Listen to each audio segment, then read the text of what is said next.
libertad. Ya no somos esclavos más del pecado, nos ha libertado.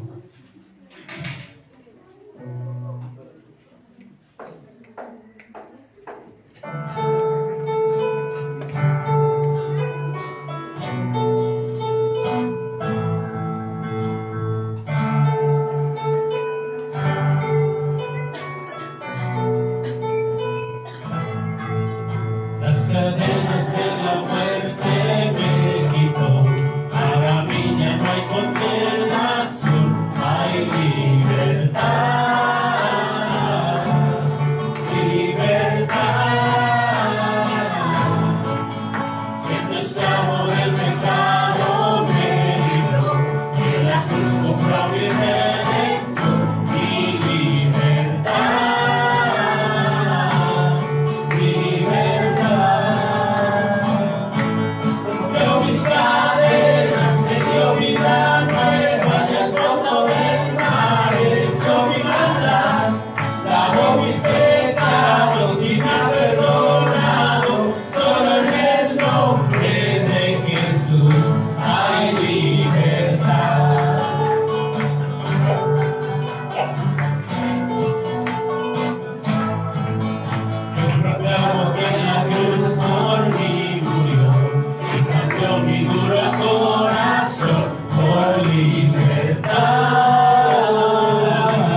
su gloria y sus maravillas en toda nación.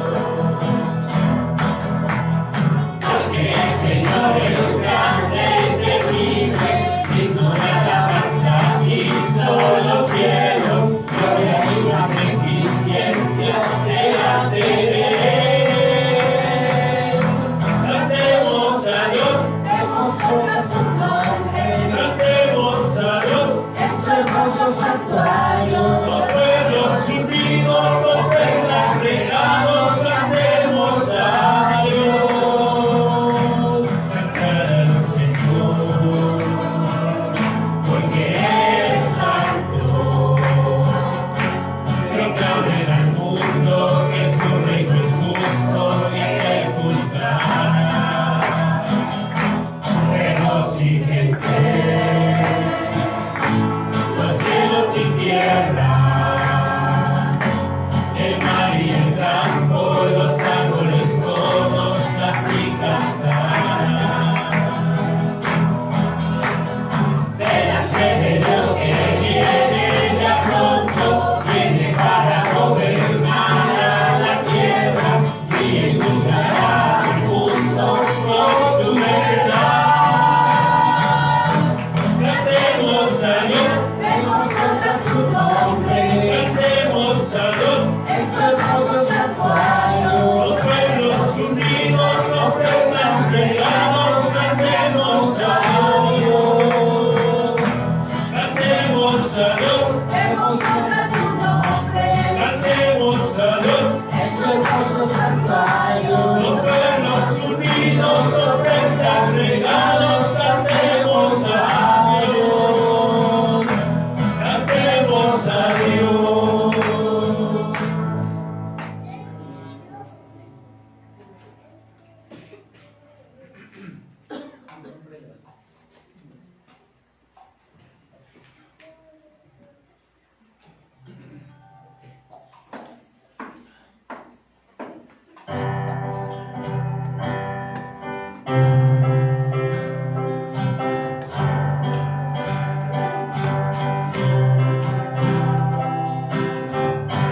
Tu nombre levantaré,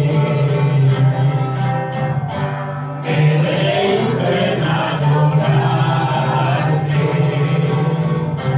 Te agradezco que en mi vida estés, que vinieras a salvarte.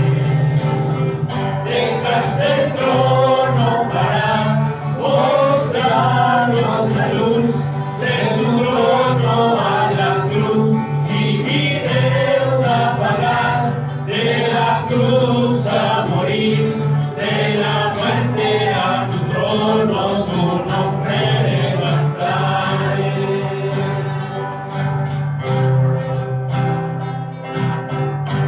Tu nombre levantaré, que deleito en adorarte. Te agradezco que en mi vida estés, que vinieras a salvarme. Dejaste el trono para mostrarnos la luz de tu trono a la cruz y mi deuda pagar, de la cruz a morir, de la muerte a tu trono, tu nombre levantaré.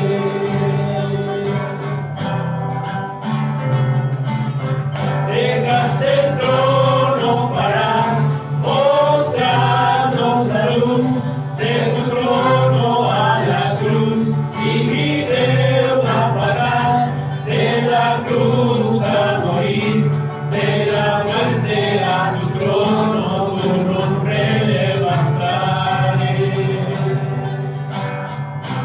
Tu nombre levantaré. Tu nombre levantaré.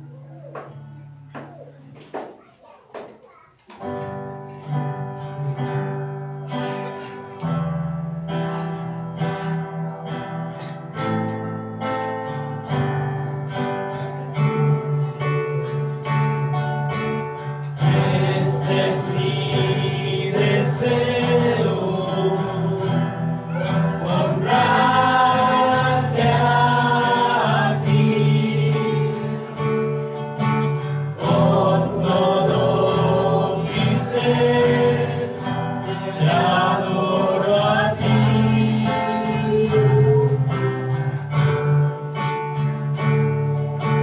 Con todas mis fuerzas te alabaré.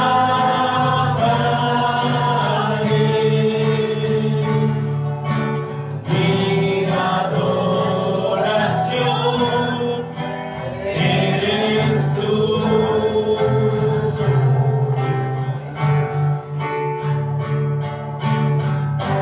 Hoy te rindo mi ser, te doy mi corazón. Yo vivo para ti en cada palpitar, mientras haya aliento en mí. Dios, haz tu obra en mí. Este es mi deseo, honrarte a ti. Con todo mi ser, te adoro a ti.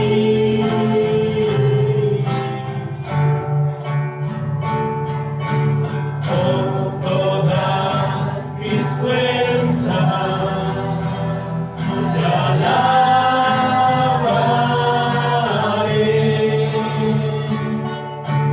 Mi adoración eres tú.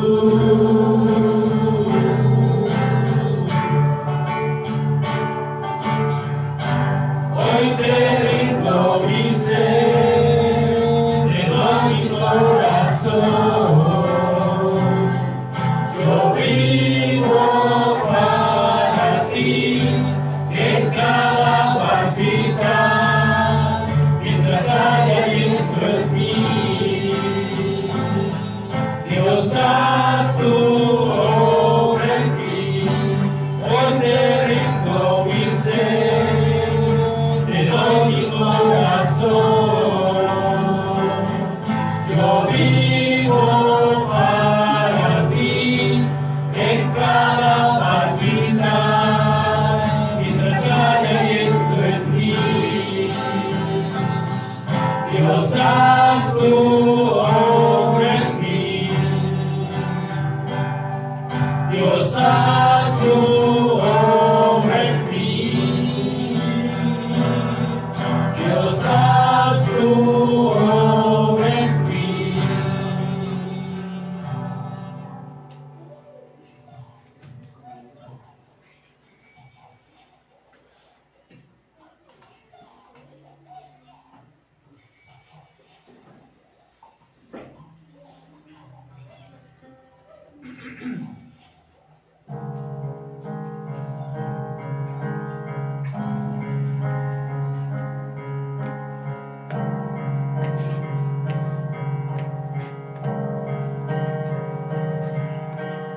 Puede ser que el buen y justo se hizo hombre y fuera amor. Por el más vil pecador, como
declarado justo soy en Él.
Bueno, buenas tardes a todos ustedes, hermanos. Buenas tardes, Bienvenidos. Es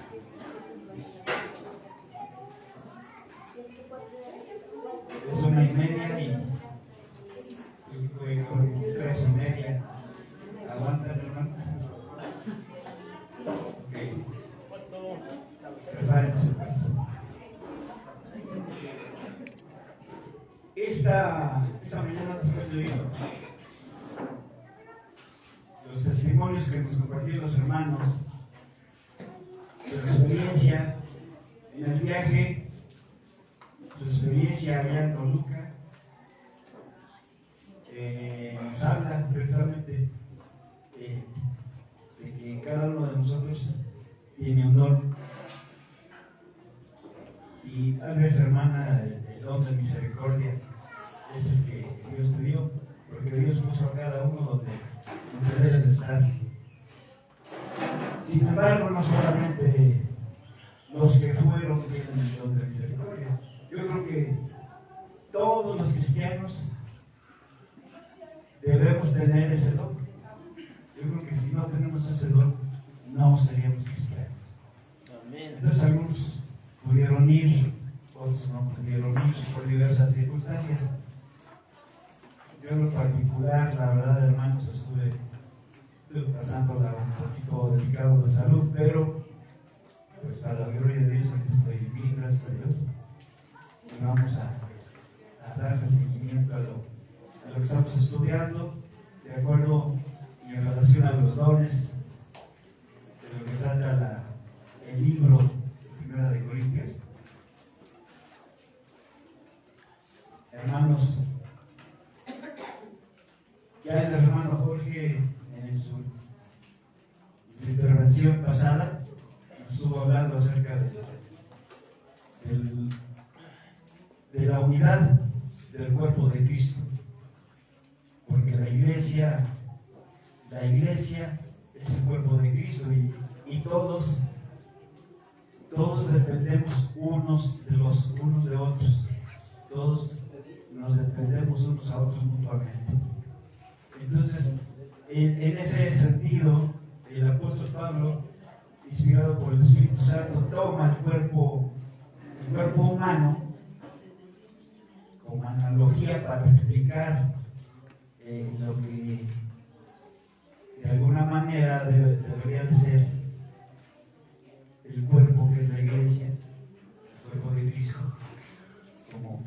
con Cristo a la cabeza. Entonces, hermanos, Pablo continúa con ese tema de la unidad y como decía, él hace hincapié en la mutua dependencia de unos para con otros. Ayer se encontraron con otros hermanos de la iglesia. Qué hermoso, ¿no? Que pudieron compartir y ustedes pudieron compartirles algo de lo que llevaban. Y en ese momento hubo una armonía mutua también. Entonces estuvieron ahí dependiendo espiritualmente unos de los otros.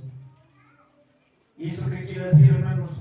Que nos necesitamos unos a los otros con los dones de cada uno. Tienes dones diversos, hay dones diversos en la iglesia, pues todos necesitamos de esos dones con los que encuentra la iglesia. Y a veces podemos pensar, hermanos, que somos suficientes en nosotros mismos y que no necesitamos a nadie. A veces pensamos así. Pero déjame decirte que esa es la filosofía del diablo, la filosofía de Satanás. Y pensar, no te necesito, yo puedo hacer mi vida como se me plazca, como se me pegue la gana. Así piensa el demonio, ¿verdad? Y esto, hermanos, es lo opuesto al plan de Dios. Esto es lo opuesto al plan divino, ¿verdad? Porque es una filosofía diabólica y a veces decimos, pues yo soy dueño de mi vida, hago lo que se me antoje, pero déjame decirte una cosa, hermano, eso es lo que piensa el hombre caído. ¿Sí? Y a veces ese es el gran deseo personal de ser nuestro propio Dios.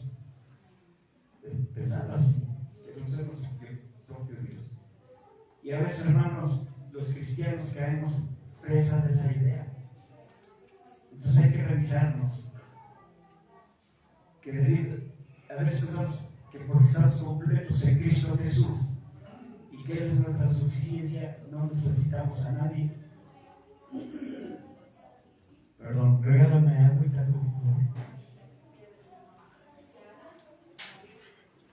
Entonces pensamos que no necesitamos a nadie para vivir una vida cristiana fiel, y sin embargo esa idea contradice completamente las Escrituras. Dios nos ha creado y nos ha redimido no solo para Él, sino también los unos para con los otros. Perdón, hermanos.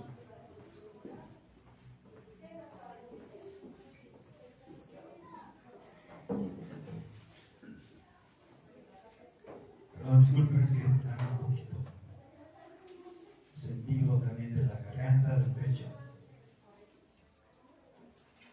Entonces, hermanos, no debemos de pensar así. Dios nos ha creado y nos ha redimido no solo para Él, nos ha redimido porque nos necesitamos unos a otros. Porque necesito de ti, porque tú necesitas del prójimo, del hermano. Nunca habríamos sabido de Dios y tampoco habríamos sabido del Evangelio si no hubiera sido porque alguien nos habló de Cristo. ¿Sí se han puesto a pensar en eso, hermanos? Ustedes le compartieron la palabra a alguien y seguramente que quedó ahí la semillita. Va a germinar cuando Dios lo determine en su soberanía. Alguien te habló de Cristo o te proveyó de material para leer y no habríamos podido crecer en la fe y en la obediencia si no hubiera sido por maestros, si no hubiera sido por amigos que te hablaron de Cristo o cristianos que nos ayudaron y nos guiaron. Posiblemente no podríamos cumplir con nuestro propio ministerio, cualquiera que sea, sin ser dependientes de los otros. Nuestro Señor, hermanos, pasó 3 años de su vida en compañía constante de 12 hombres que eran quienes sus discípulos. El apóstol Pablo mismo siempre viajó y trabajó en compañía de otros creyentes que eran sus colaboradores en el ministerio. Pablo recorrió miles de kilómetros, hermanos, en compañía de Bernabé, de Silas, de Marcos, de Lucas y otros más.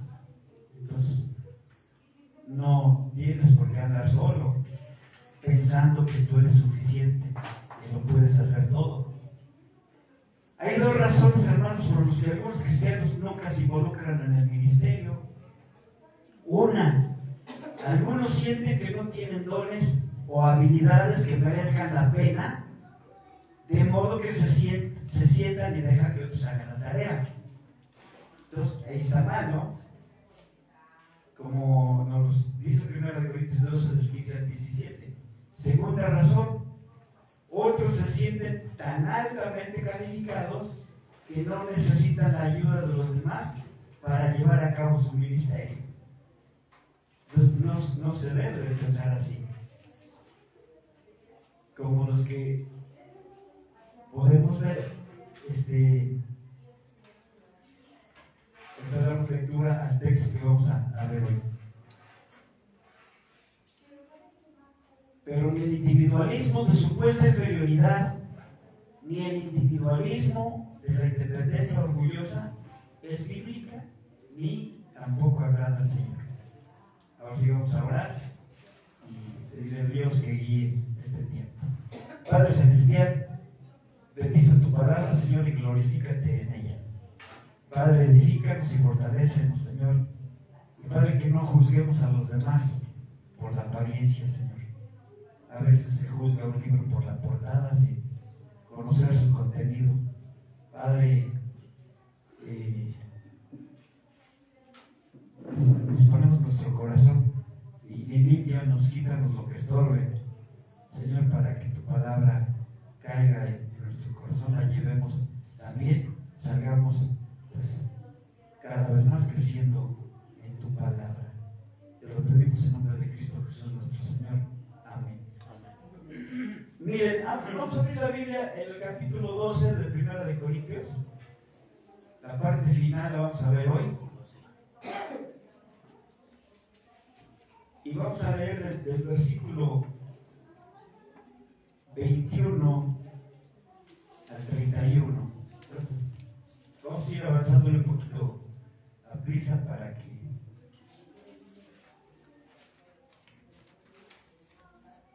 no se han de estar cansados, hermanos. Dice, versículo 21, 1 Corintios 12: el ojo no puede decir a la mano, no tengo necesidad de ti, ni tampoco la cabeza a los pies, no tengo necesidad de vosotros. Muy al contrario, los miembros del cuerpo que parecen ser los más débiles son indispensables. Además, a los miembros del cuerpo que estimamos ser de menos honor, a estos los vestimos aún con más honor. Y nuestros miembros menos decorosos son tratados aún con más decoro.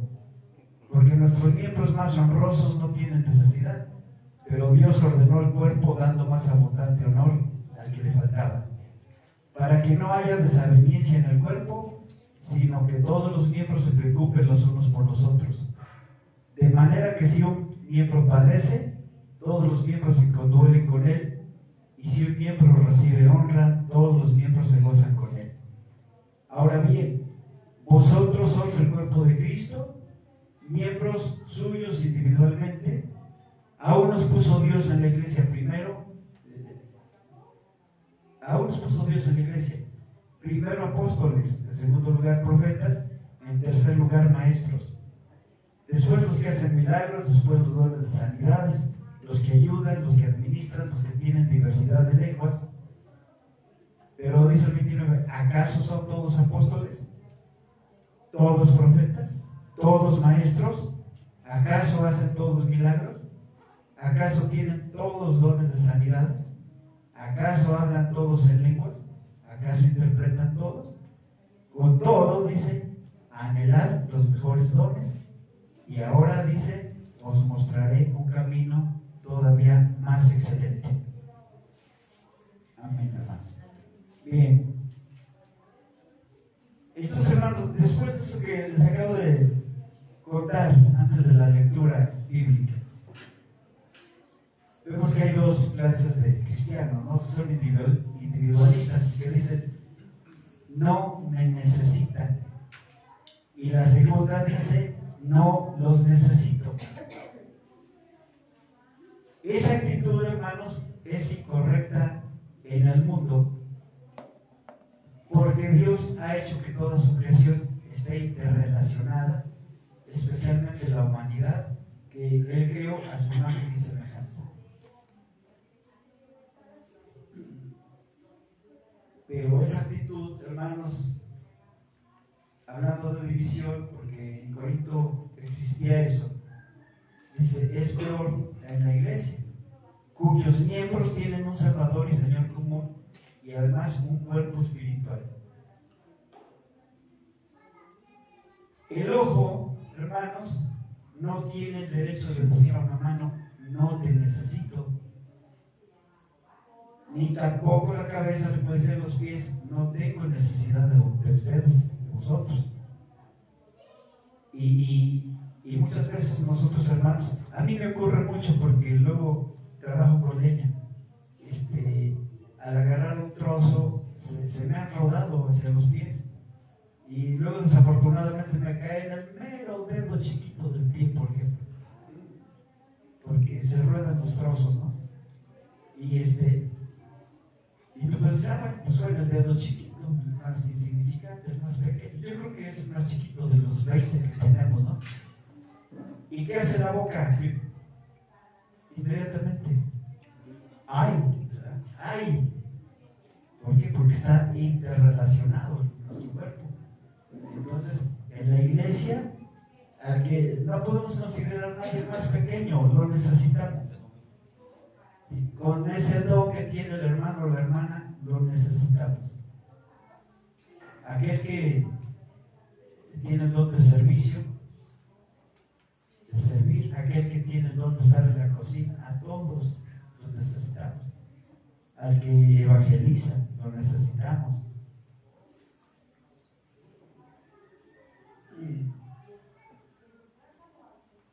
Y dice que esa era la actitud común en la asamblea de Corinto, como lo estamos viendo.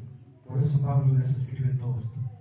Unos pocos miembros prominentes y dotados actuaban como si no necesitaran a nadie, como si ellos pudieran llevar a cabo su ministerio y vida cristiana diaria por sí mismos o solo con unos pocos amigos. Entonces tenían un concepto equivocado de su propia importancia y subestimaban a todos los demás. Y hermanos, muchas veces hay iglesias en donde sí, hay que honrar a nuestro hermano líder, pastor, maestro, pero en su justa medida, ¿no? Su justa dimensión. ¿Por qué? Porque merece tanto el respeto como el amor, el compartir, pero no a veces subirlo a un pedestal, porque entonces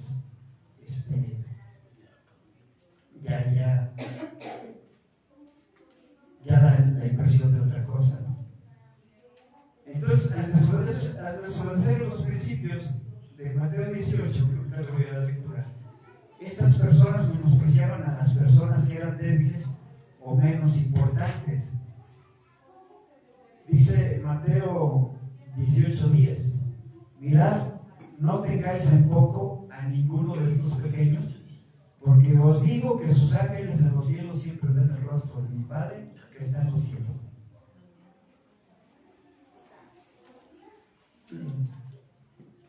Nos dice también Romanos 14:1 y Romanos 15:7. Antes bien, dice el versículo 22, los miembros del cuerpo que parecen más débiles son los más necesarios. Con todo lo importantes que son algunos miembros prominentes del cuerpo humano, es posible vivir sin ellos. Son importantes, pero no absolutamente necesarios. Usted, por ejemplo, puede perder un ojo, una pierna, una oreja, una mano y todavía seguir viviendo. En la experiencia que ustedes tuvieron ayer, hermanos, no sé si les haya tocado, pero en los hospitales a veces llevan a personas en sus sillas de ruedas porque no pueden caminar, les falta un pie, lo perdieron por un accidente, lo que haya sido. Les falta un pie, ya no lo tienen, pero siguen con vida, pueden seguir viviendo, incluso pueden trabajar. Algunos que tienen el talento de la música, hasta son músicos, ¿verdad? Sin una mano incluso, sin orejas, pero son músicos.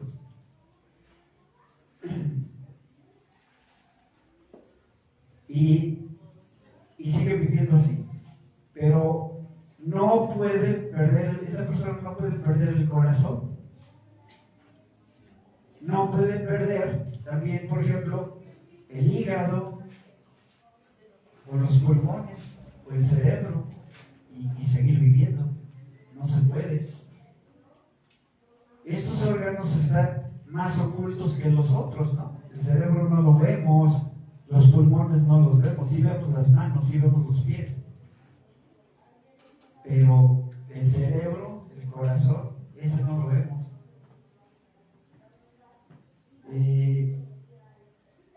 Estos órganos están más ocultos que los otros, pero dice que son más vitales.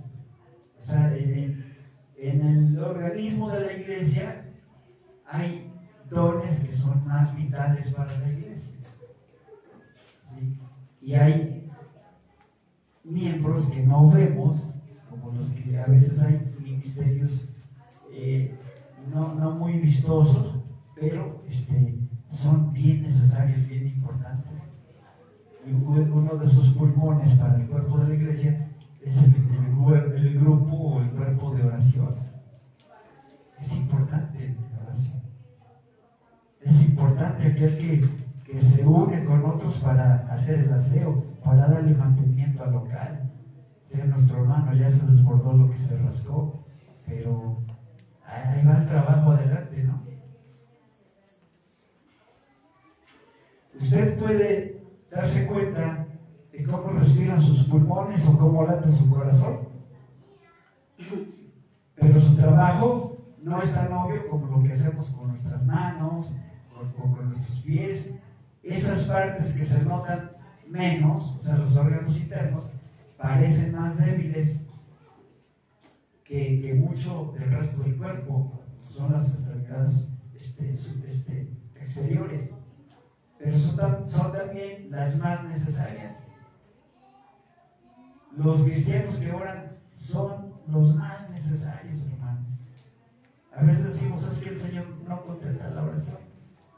Hermano, sigue orando porque Dios tiene su tiempo. A veces queremos sanación bien rápido, pero Dios dice, espera, o Dios tiene el control de eso, como decía nuestro hermano hace rato.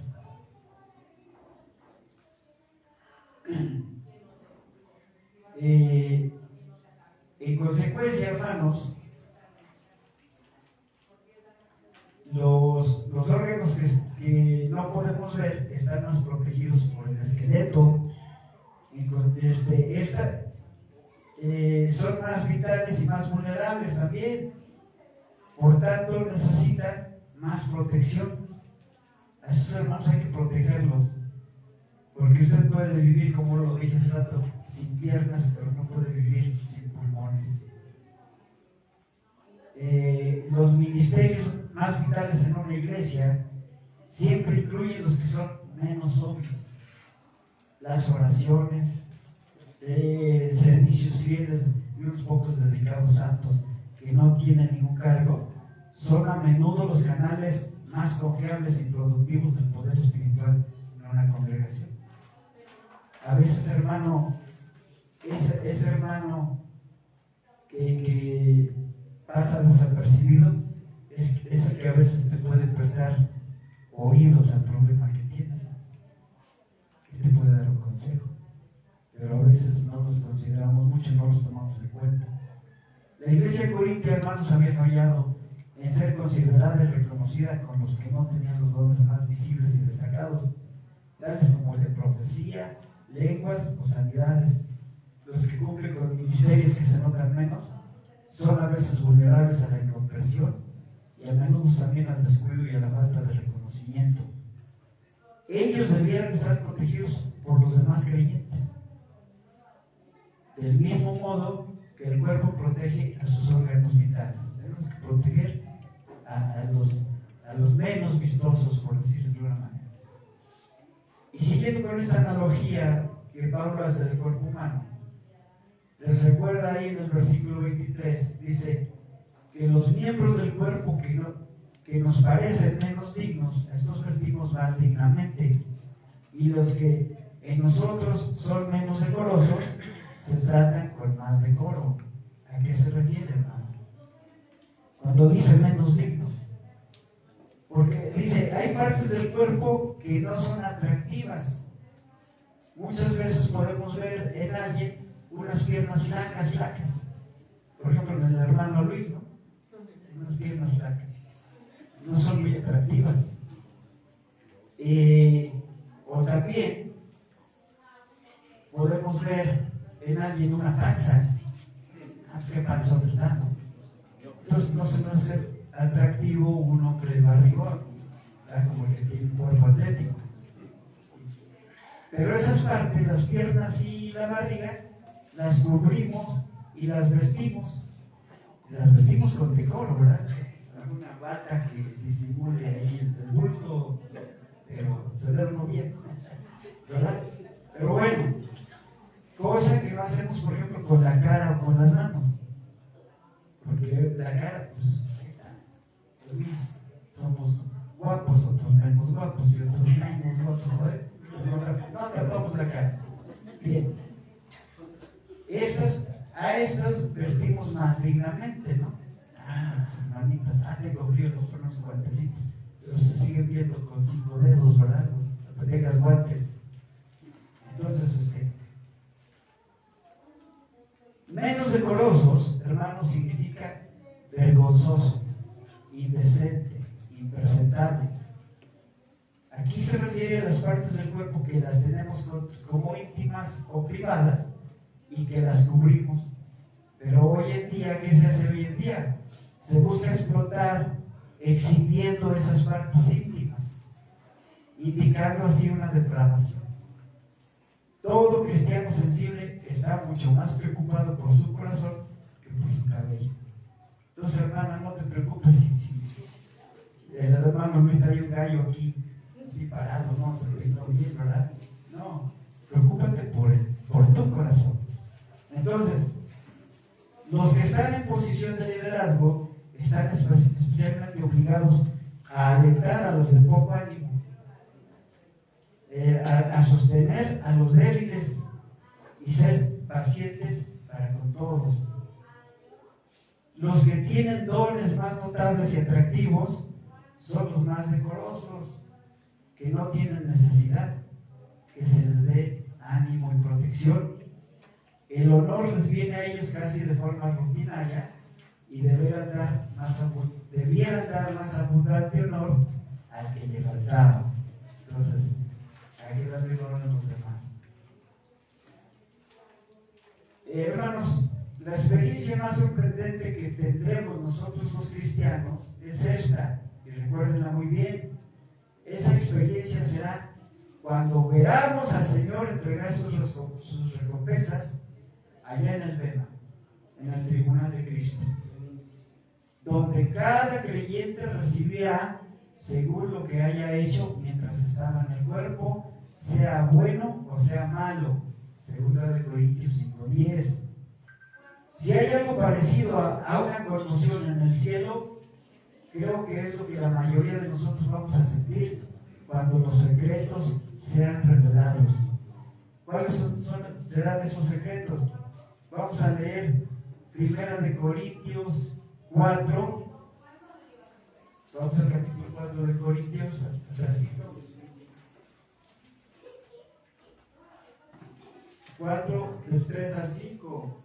Dice: para mí es poca cosa ser juzgado por vosotros o por cualquier tribunal humano, pues ni siquiera yo me juzgo a mí mismo. No tengo conocimiento de nada en contra mía, pero no por eso he sido justificado, pues el que me juzga es el Señor. Así que no juzguéis nada antes de tiempo, hasta que venga el Señor, quien a la vez sacará a la luz las cosas ocultas de las tinieblas y hará evidentes las intenciones de los corazones. Y entonces tendrá cada uno la alabanza de parte de Dios. Cada uno allá en el tribunal de Cristo tendrá su recompensa. Si un miembro padece, hermanos, todos los miembros se conduelen con él. Y si un miembro recibe honra, todos los miembros con él se gozan, dice el versículo 26. Esa es la iglesia amorosa y obediente que Dios ha planificado para sus hijos. Solo esa clase de amor, hermanos, y preocupación mutuos pueden prevenir o sanar la división y preservar la unidad. El que sufre es consolado y el que es bendecido se regocija con él. No hay desdén de unos para con otros, ni rivalidad, ni competencia, ni envidia, ni malicia, ni inferioridad, ni superioridad, sino solo amor. Y el amor es paciente, es bondadoso, no es celoso, no se jacta, no es arrogante. El amor no hace nada indebido, ni es egoísta, ni se enoja fácilmente. El amor nunca se goza en la injusticia, sino que se goza de la verdad. 1 Corintios 13, 4, 6. Las únicas personas que pueden amar de esa manera y estar unidos deben y deberían ser los cristianos, hermanos. Quienes somos el cuerpo de Cristo y miembros cada uno en particular. Además, hermanos, Dios le dio a la iglesia una provisión perfecta, porque dice ahí en el versículo 28, a unos puso Dios en la iglesia, primeramente apóstoles, luego profetas, en tercer lugar maestros, después los que hacen milagros, después los dones de sanidades, los que ayudan, los que administran, los que tienen diversidad de lenguas. Y el versículo 29 hace unas preguntas retóricas. Dice, ¿acaso son todos apóstoles? Ahí diremos que no. ¿Son todos profetas? ¿Son todos maestros? ¿Acaso hacen todos milagros? ¿Acaso tienen todos dones de sanidades? ¿Acaso hablan todos en lenguas? ¿Acaso interpretan todos? Dios puso a esos hombres dotados en la iglesia conforme a su plan divino, con un nombramiento oficial para una posición. Porque si leemos 2 de Timoteo 1:11 o Hechos 20:28, viene la expresión ahí, dice, os ha puesto. Dios os ha puesto. No están ahí porque se sintió más privilegiado que los demás. No, Dios os puso ahí. Dios en su soberanía, hermanos, ha nombrado primeramente apóstoles, luego profetas, en tercer lugar maestros. Los otros ministerios divinamente establecidos son los de evangelista y pastor o pastor maestro, como lo dice ahí en Efesios 4:11 también. Los primeros hombres dotados en la iglesia del Nuevo Testamento fueron los apóstoles, de los cuales, fíjense bien, yo lo descubrí estudiando esto, dice, de los cuales Cristo Jesús mismo es el apóstol más importante. ¿Quién me quiere leer? Hebreos 3:1, de los varones de preferencia. Hebreos 3:1. Y lo voy a explicar. Dice así: Volteando a la audiencia, hermano, para que escuchen. Por tanto, hermanos santos, participantes del llamamiento celestial, considerad al apóstol y sumo sacerdote de nuestra profesión, Cristo Jesús. Amén, hermanos. Apóstol y sumo sacerdote. ¿De qué decía, hermano? De nuestra profesión. De nuestra profesión. ¿Cuál profesión? La fe. El significado básico de apóstol es el de enviado a una misión. En su sentido primario se usa apóstol en el Nuevo Testamento solo para referirse a los 12, incluido Matías, que tomó el lugar de Judas, como lo hemos estudiado. Pablo, que fue apartado de forma única como apóstol de los gentiles, que nos los menciona ahí Gálatas 1:15. Y los requisitos para el apostolado eran haber sido escogidos directamente por el Señor, por Cristo, y haber visto a Jesucristo resucitado. Actualmente muchos se llaman apóstoles, pero vieron a Cristo, se dieron cuenta de la resurrección de Cristo. No, hermanos, entonces están equivocados por autonombrarse apóstoles. Pablo fue el último en cumplir dichos requisitos, como lo dice Romanos 1:1. No es posible, por tanto, como algunos afirman, que puedan haber apóstoles en la iglesia hoy, porque cuando se completó el Nuevo Testamento, terminó la posición de apóstol. También se usó en un sentido más general para referirse a otros hombres de la entonces naciente iglesia, porque leemos que a Bernabé también se le llamó apóstol, a Silas, a Timoteo, ¿verdad? Y unos pocos más dirigentes que fueron sobresalientes también. Los falsos apóstoles, de los que se habla en 2 de Corintios 11:13, falsificaron el apostolado, puesto que los verdaderos estaban limitados a los 13, seguramente los 12 que nombró el Señor y Pablo, y todos eran bien conocidos. En el segundo grupo de apóstoles fueron llamados mensajeros de las iglesias. Hace rato de Bernabé, de Silas, de Timoteo. Y los 13 fueron llamados apóstoles de Cristo Jesús. Ninguno se perpetuaba a sí mismo. Después de Hechos 16:4, no se usa el término apóstol en ningún sentido en ese libro. No hay tampoco ninguna constancia en el Nuevo Testamento de que un apóstol fuera reemplazado después de fallecer, como lo pregona la Iglesia Popular, ¿no? El texto afirma que los profetas fueron también nombrados por Dios como hombres especialmente dotados y que son diferentes de los creyentes que tenían el don de profecía, como dice 12:10. No todos esos creyentes podían ser llamados profetas. Parece que la tarea del profeta era para trabajar dentro de una congregación local. Los profetas comunicaban a veces revelación de Dios y otras veces simplemente explicaban la revelación que ya había sido dada, como se infiere en Hechos 13:1, relacionados con maestros. O sea, los profetas se les relacionan con maestros. Así como sucedió con los apóstoles, el ministerio de los profetas cesó cuando se completó el Nuevo Testamento. La iglesia fue establecida, como dice la Escritura, sobre el fundamento de los apóstoles y los profetas, siendo la principal piedra del ángulo Jesucristo mismo. Efesios 2:20. Una vez que se echaron los cimientos, terminó la obra de los apóstoles y profetas. La obra de interpretar y proclamar la palabra, ahora escrita, quedó en manos de los evangelistas, pastores y pastores maestros.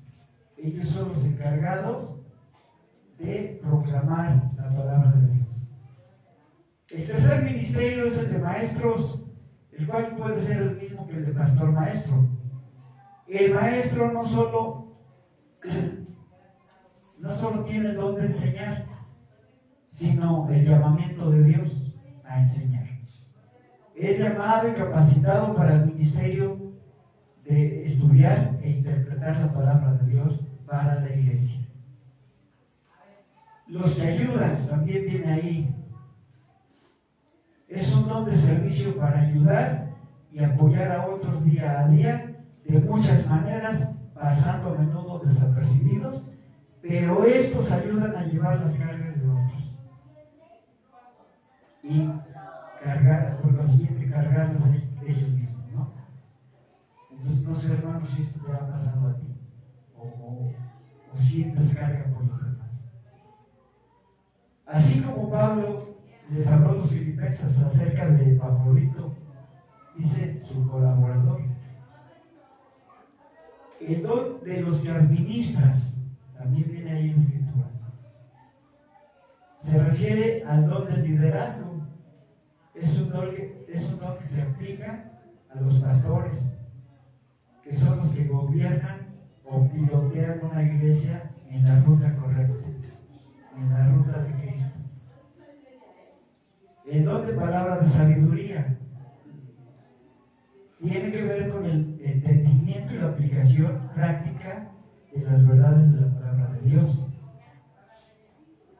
El 29 y el 30, el 30 sobre todo, 29 y 30, dice, son todos. Segunda pregunta, ¿hacen todos? ¿Tienen todos? Entonces, hermanos, estas preguntas, si las analizamos un poquito, significa que Dios no quiere que todos tengan el mismo don. Y Él no quiere que todos tengan dones que se vean y sean notorios. Dios distribuye los ministerios y los dones conforme a su propósito soberano, dice la Escritura, tal como Él quiere. La responsabilidad de los creyentes es aceptar con gratitud los ministerios que les dan y usarlos fielmente. Y luego el versículo 31, y terminamos, hermanos. Dice, desead, anhelad los mejores dones. ¿Sí? Pero dice, mas yo os muestro un camino aún más excelente. ¿Qué puede haber más excelente que los dones, hermanos? Ya la iglesia está enriquecida con dones. Muchos los han descubierto o los descubrieron hace mucho tiempo. Y es una iglesia rica en dones, hermanos, para la gloria de Dios. Qué bueno que hay dones en la iglesia, ¿verdad? Pero hay un camino más excelente que los dones. Y ese camino es el amor. Pero el tema del amor le toca compartirlo a nuestro hermano Jorge en el capítulo 13, en su totalidad, porque es un capítulo corto. Entonces, hermano, pues Dios te ha tomado para compartirnos ese tema, y nos ponemos de pie, hermanos, para que oremos.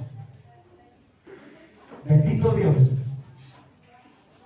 a través de esta exposición y las anteriores, Señor, nos hemos dado cuenta de que a veces pensamos que en la iglesia de San Simón hay carencias. Y sabes, Padre, somos ricos porque tú has puesto a muchos, a todos los miembros de esta congregación en un lugar, con un don. Y cada uno lo ha puesto en práctica. Cada uno ha dado muestras de ello. Cada uno tiene cargas por los demás. Padre, oro porque ellos continúen caminando, andando en este don, en este regalo que les has dado, Señor. Qué ricos somos, Señor, porque a veces hemos parecido que somos desapercibidos, Señor, pero tú has mostrado que tú nos consideras y nos tomas en cuenta. Padre, gracias por ello, Señor. Bendice a mis hermanos, levanta, anima su corazón para que continúen en la obra, Señor. Y Padre, pues todo esto es para la gloria y honra solamente a ti, bendito Señor. Gracias por regalarnos a tu Hijo amado, Cristo Jesús, que solo a través de Él pudimos conocer tu rostro. Gracias en el nombre de Cristo Jesús. Amén. Saludos, hermanos.